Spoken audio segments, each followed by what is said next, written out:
وفضلت الديون تزيد يوم عن يوم لغاية ما استدان في احتفالات قناة السويس 12 مليون جنيه.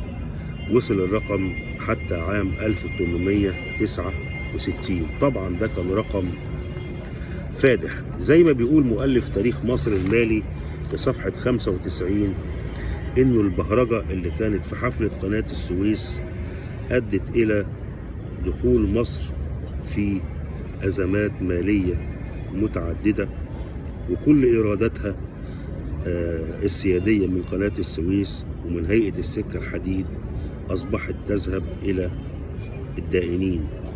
وطبعا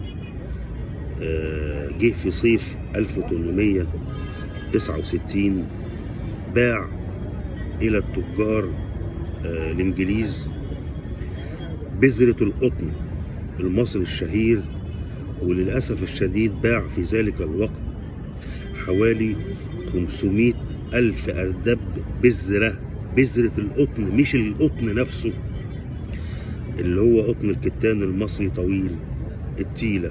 وطبعا دي كانت كارثة من الكوارث أدت إلى انهيار محصول القطن بعد كده، لأنه الزراع للأسف ما كانش عندهم بذرة تكفي لزراعة القطن في الموسم التالي اللي كان سنة 1870.